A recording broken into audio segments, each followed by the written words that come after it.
도쿄올림픽 연기의 나비 효과로 한국 철강업계가 골머리를 앓고 있습니다. 일본 경제의 위축이야 당연히 예견된 일이지만 엉뚱하게 그 불똥이 한국 철강소로 튀었는데요. 올림픽 특수가 사라지며 철강 재고가 쌓이자 일본은 급기야 한국 시장에 덤핑 공세를 취하고 있는 겁니다. 일본은 올해 도쿄올림픽을 경제 재건의 도약대로 삼겠다는 꿈을 꿨습니다. 코로나19가 확산되는 긴박한 상황에서도 아베 일본 총리는 올림픽 개최에 지장이 있을까봐 방역에 소극적인 자세를 취하기까지 했습니다. 하지만 보건 비상사태가 날로 심각성을 더하자 국제올림픽위원회는 도쿄올림픽 개막을 코앞에 둔 지난 3월에 대회를 1년 연기하기로 결정했습니다.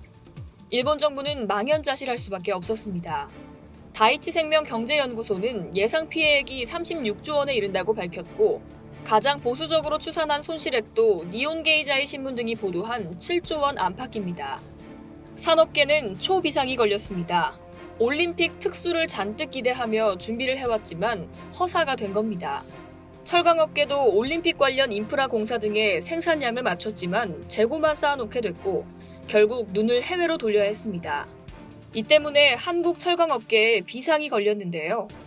국내 철강업계에 따르면 올해 상반기 전체적인 열연 수입량 감소에도 불구하고 일본산 열연 수입량은 오히려 늘어난 것으로 집계됐습니다.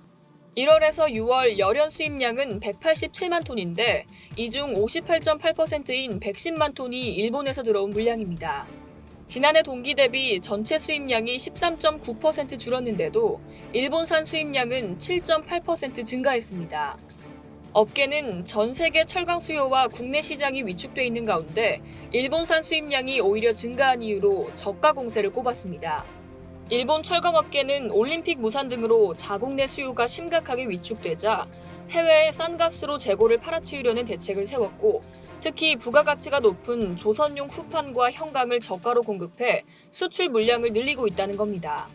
조선용 형광의 경우 일본산이 약 7% 정도 저렴해지면서 국내 유입이 증가하고 있습니다.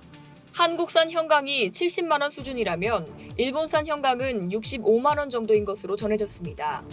아직 조선업계와 후판 가격을 타결하지 못한 국내 철강업계는 크게 긴장할 수밖에 없는 상황입니다. 현재 철강업계는 원자재 인상을 가격에 반영하기 위해 조선업계와 협상 중입니다.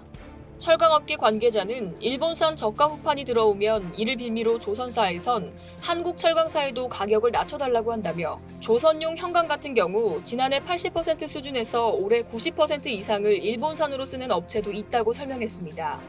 철강협회는 일본산 철강제의 저가 공세에 모니터링을 강화하고 대응을 검토 중인 것으로 알려졌습니다. 앞서 정부는 중국산 H형광이 저가로 국내에 유입되자 지난 2015년부터 5년간 최대 33% 반덤핑 관세를 부과한 바 있습니다. 이상 여의도TV였습니다.